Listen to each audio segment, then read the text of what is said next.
અમે લોકો જે પ્રકારે આદિવાસીઓની તો પરંપરામાં રહેલી છે કે એમના પોતાના લાકડી હોય, ડીંગા હોય, ધારિયા હોય, પાડિયા હોય, તીર કામતા હોય એ લઈને નાચતા. આ વખતે અમે પણ અતિ ઉત્સાહમાં હતા તો થોડું કાયદાનું અમને એ રહ્યું, પણ જે કાયદો કરશે એ પ્રકારે અમે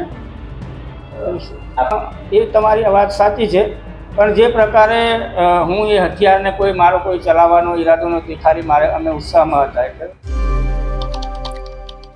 અતિ ઉત્સાહમાં હતા એટલે કાયદો યાદ ન રહ્યો. આ શબ્દો છે છોટાઉદેપુરના સાંસદ જસુ રાઠવાના. ખાસ કરી અને હવે જે જસુ રાઠવાનો વિડીયો વાયરલ થયો હતો એને લઈને તેમના દ્વારા શું ખુલાસો કરવામાં આવ્યો છે એની વિગતે ચર્ચા કરીશું. નમસ્કાર, હું છું ઉજ્જવલ અને આપ જોઈ રહ્યા છો નિર્ભય ન્યૂઝ. છોટાઉદેપુરના સાંસદ જસુ રાઠવા હાલ ચર્ચામાં આવ્યા છે અને એમનો એક વિડીયો બંદૂક સાથે વાયરલ થયો અને ત્યારબાદ એ વિડીયોને લઈને અનેક ચર્ચાઓ થઈ.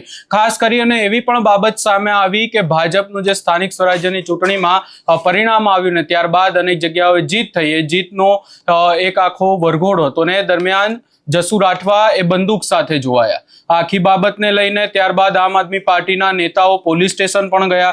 જસુ રાઠવાની સામે કાર્યવાહી કરવામાં આવે એવી પણ માંગ કરવામાં આવી. પોલીસે આખી બાબતમાં જસુ રાઠવાની સામે ગુનો નોંધ્યો છે અને હવે આ સમગ્ર બાબતે જસુ રાઠવા દ્વારા શું કહેવામાં આવ્યું છે એ પણ સાંભળી લઈએ. અમે લોકો જે પ્રકારે આદિવાસીઓની તો પરંપરામાં રહેલી છે કે એમના પોતાના લાકડી હોય, ડીંગા હોય, ધારિયા હોય, પાડિયા હોય, તીર કામતા હોય એ લઈને નાચતા. આ વખતે અમે પણ અતિ ઉત્સાહમાં હતા તો થોડું કાયદાનું અમને એ રહ્યું, પણ જે કાયદો કરશે એ પ્રકારે અમે એ તમારી વાત સાચી છે.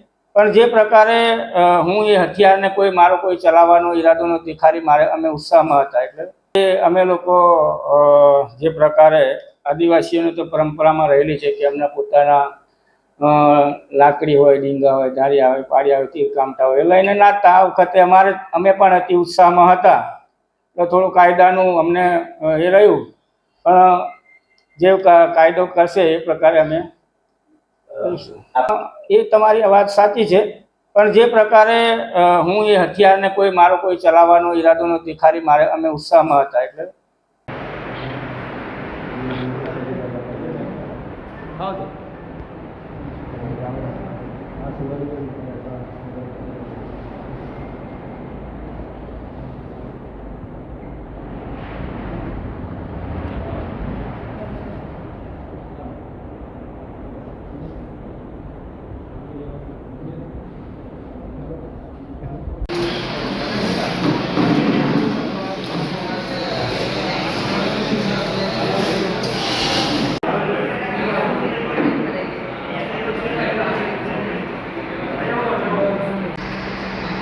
જેના હાથમાં છે, જેના ભાગ્યમાં છે એવા આપ સૌ ઉપસ્થિત વિજય ઉમેદવારોના સન્માન માટે લોકલાડીલા સાંસદ શ્રી જશુભાઈ રાઠવા સાહેબ અત્રે ઉપસ્થિત છે.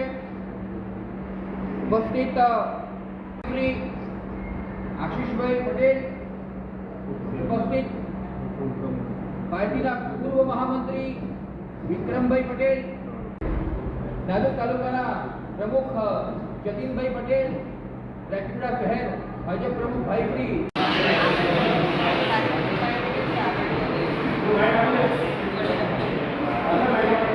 અહીંયા ખાસ કરીને આખી બાબતમાં પોલીસની સામે પણ અનેક સવાલો ઊભા થઈ રહ્યા હતા કે ભાજપના નેતા છે, મોટા નેતા છે અને સાંસદ છે એટલે એમની સામે કાર્યવાહી થશે કે નહીં. પરંતુ આ તમામ ચર્ચાઓની વચ્ચે પોલીસે આખા કેસમાં ગુનો નોંધ્યો.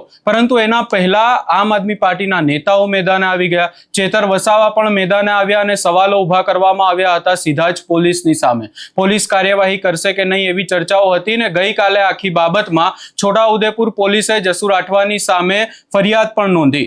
અને હવે જ્યારે આજે નર્મદાના રાજપીપળામાં ભાજપનો એક કાર્યક્રમ હતો, એ કાર્યક્રમ દરમિયાન જસુ રાઠવાને આખી બાબતને લઈને સવાલ પૂછવામાં આવ્યો, ત્યારે તેમના દ્વારા એવું કહેવામાં આવ્યું કે ક્યાંક ને ક્યાંક આખી બાબતમાં જે આદિવાસીઓની પરંપરા રહી છે કે લાકડી, પારિયા, તીર કામઠા લઈને નાચતા હોય છે, પરંતુ જે દ્રશ્યો સામે આવ્યા જસુ રાઠવામાં, ને જસુ રાઠવા બંદૂક સાથે જોવા મળ્યા હતા.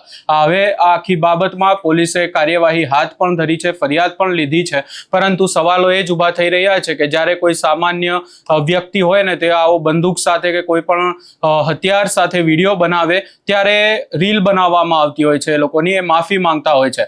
અનેક લોકો એવું કહી રહ્યા છે કે આખી બાબતમાં શું હવે જસુ રાઠવાની રીલ બનશે, અને એનાથી પણ વિશેષ જે કાયદો અને વ્યવસ્થા કહે છે એના હિસાબે જો કોઈ વ્યક્તિ આવી રીતે જો બંદૂક હોય એમની પાસે, અને લાયસન્સ વાળી બંદૂક હોય ને લાયસન્સ એમની પાસે હોય છતાં જો આવી રીતે એમનો ઉપયોગ કરતા હોય તો એનું લાયસન્સ પણ રદ થતું હોય છે. આગામી સમયમાં હવે જોવાનું રહેશે કે પોલીસે ફરિયાદ લીધી છે, તપાસ કરી અને જસુ રાઠવાની સામે શું કાર્યવાહી કરવામાં આવે છે. આ સમગ્ર બાબતે તમારો શું અભિપ્રાય છે એ અમને કમેન્ટ કરી જરૂર જણાવશો, ને અમારી ચેનલ નિર્ભય ન્યૂઝને લાઇક, શેર, સબસ્ક્રાઇબ કરવાનું ભૂલશો નહીં.